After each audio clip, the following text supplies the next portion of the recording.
So I thought I'd take you through some ideas and comments I've got on doing a split charge system on a Ranger. So there's a couple of possibilities. One second. There's a couple of possibilities of doing stuff.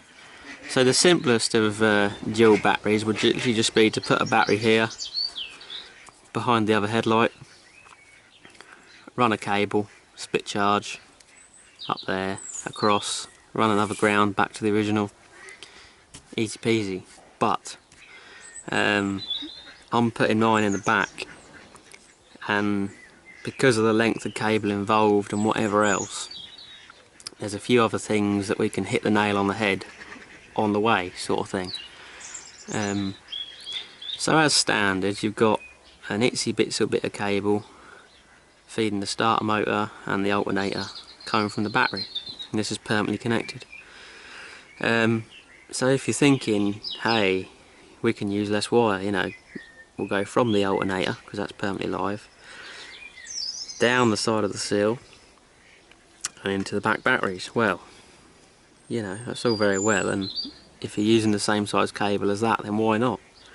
But if you're going to want to drain any serious amperage or charge it, if you want to drain serious amperage back through the batteries, you're going to be held up by this little bit of wire here that's not very thick and it's not got a great deal of capacity. So my thinking is that leave the engine as it is, leave the ECU and other cab controls as they are, and run a whole new positive from the battery along the firewall into the cab, along the little plastic cable tray that's in the seal protector inside the cab under the carpet, and bring it to the back. Now we obviously need all that cable because we've got to get to the back of the cab and the tub, which A means you've got a longer run, so you've got more voltage drop, so you need to buy thicker cable. Okay, but needs must. But it also does two other things. You've obviously got the cable run to the back. Now, why put your split charge up near the first battery when effectively all the other half of this circuit is now governed by what the second batteries are doing? You know, so my thinking is that, right, run this permanent live all the way to the back. Put my split charge behind the rear seat, but inside the cab. Then run the second battery side of the split charge out to the tub and into the Anderson connector and into the second batteries. There's two batteries there, wide and parallel. They go to ground, and now while we've got the feed to the back, we can do two things with it. We can nick power from both sides of this split charge relay. So we can run, like I've done here just quickly, a 12 volt outlet beside the rear seats, maybe a 500 watt inverter for, you know, if you're camping or something, or you want to charge your laptop up whilst you're green laning or whatever. You can then nick that from the leisure battery side, and even with the car off, you know, even if you sit there overnight when you're out on a trip or something, you can turn the car off and still have things, accessories and things running in the cab without risking flattening your battery.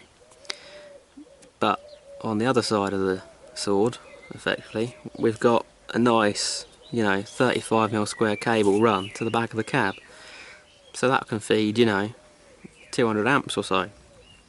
We're obviously not going to use all that at one time, but potentially, you know, you could carry this on to here for a rear winch in the bed or whatever. But what I was thinking of doing is carrying that on and then using this high amperage feed we've got for other things, you know. So say you want to put 6 spot lamps on the roof or something, 55 watts each, that's, you know, it's 9 amps a pair, that's like 27 amps. You know, without this cable run here already, you would have had to come off the battery with some, you know, some 30 amp wire or something along here and do another run. So it's within our interests to create like a a buzz bar effectively all around the car where we can draw serious power from. Say you wanted to put in an amp for a sub or some big speakers, the feed's there ready to do it. You know, it makes life a lot easier. So like I say, I'm going for 35mm square cable. That in effect means I've got to go for a bigger size Anderson plug here to connect the rear batteries. I could fix them, but I like the idea of having an Anderson plug because then you can Anderson plug other stuff into that. So I've got a little caddy for radio controlled cars that when I put it in the back of the truck, I plug it in and it charges up the battery in the caddy because that's 12 volt. You know, say you're jumping something, okay, you've got an Anderson plug on the bumper, but then you've got an Anderson plug in the tray. Easy peasy. You know, it all comes in handy. So yeah, just for versatility, we put an Anderson 175 connector on there. Like I say, the other thing I'm going to do is outlets. I'll have to make a bracket. I've already got some little 12 volt sockets, but that won't be too hard.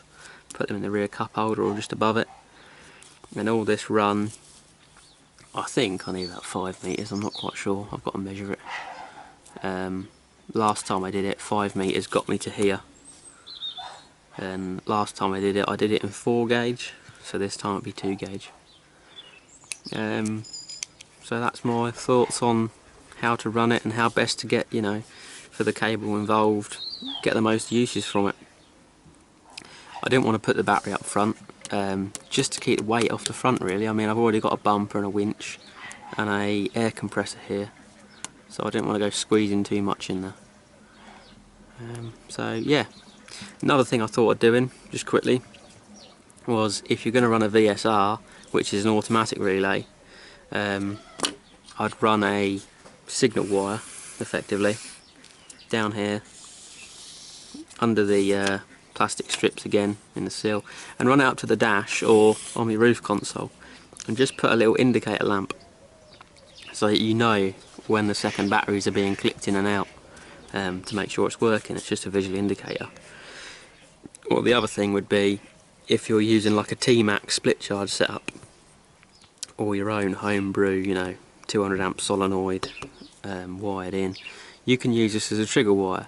You could run that to a 12 volt source, and when you flick that in, that would automatically close that solenoid, so it would bring both batteries together. So say you've flattened this one, however you've flattened it, and you want to use these in an emergency to jump the truck, well, you flick that switch, that closes the solenoid, and your wiring's rated for, you know, it's rated more than enough to carry all that current with little voltage drop to the starter motor to crank your car over. That's another use for it. But if you're doing work on your car, I always say run 1 more or 2 more wires than you need, because they'll come in handy in the future. If you're adding stuff in, like I've done, I think 5 cores down here, and I put an extra 2 in to make 7, so you know the wires are already in there. It's easy. We've got a spare core we can use. We can rig that up and connect it to the roof console.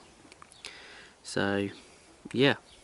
Also, another quick note, I know it's a long video, but both sides of these batteries need to be fused, so where that's coming out of there, that's obviously a potential for short, so you need a fuse here, and again this side, that's feeding power out, so you need a fuse here. Put a strip link fuse or something in, one of those nice bolting ones. Right, so just going on wiring and other things, here's a little schematic I did a couple of years back when I was planning out what I wanted to control from the roof console and what was going where. So it's not set in stone, it was just something I drew up. So we had the battery and a terminal block in the front footwell, and we knew what was coming from where and how many switches we needed, where they were going. And for instance, this one goes to the spotlights on the back, and we've also teed off for the front spotlights I used to have. And then when you're wiring up or laying wires in the footwell, in the cable trays, behind the seats, etc., you know that you need one for this one for that one, that's also going both ways, etc. It just makes it a whole lot easier, and then when you do it, you write the wiring colours down in here, and I think I did somewhere. I don't know if it's on this sheet.